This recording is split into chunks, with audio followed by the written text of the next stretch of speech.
All right, so here's a look at this rubber top for your washer and dryer. So this is gonna be for a front load washer and dryer. We're still waiting for ours to come in, but I just wanted to show you real quick kind of what it looks like, the quality, and I've got our detergent and our fabric softener here, and I kind of just want to show you for reference on the size here. So you can kind of see up here in the front, it's got plenty of space to put these straight in front of each other, and honestly, we could probably put a third one right there. So if you're somebody that kind of stacks up your detergent and your fabric, it's great because you could put it all right on top. Now, this is going to be a single piece, and the great thing about this is you're not going to have anything that's going to be falling between the cracks between the washer and the dryer.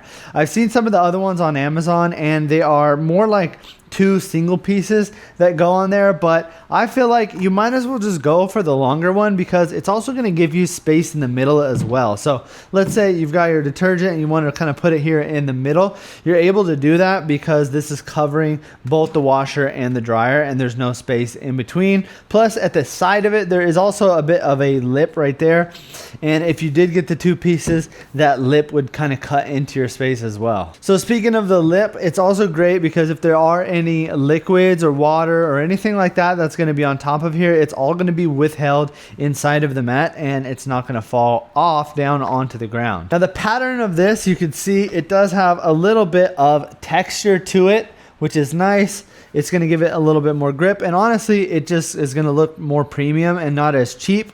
So if you were to get one that is just more flat, like you could see here down at the bottom, this is really flat and it just looks more cheap, but this does have a little bit of texture to it, which I do like. Now another great thing with this is you're able to clean it nice and easy. So if I've got my cleaner right here, it's easy to just spray on top, and because it's still mostly flat, it's really easy for you to just wipe this down and keep it clean. Or if you wanted to, you could take everything off, bring it to the backyard and spray it down nice and easy. So if you're looking for a rubber mat, something that is high quality and is going to handle liquids being spilt on it, plus you're also not going to damage the top of your washer and dryer with things scraping around on the top, then I would highly recommend picking this up.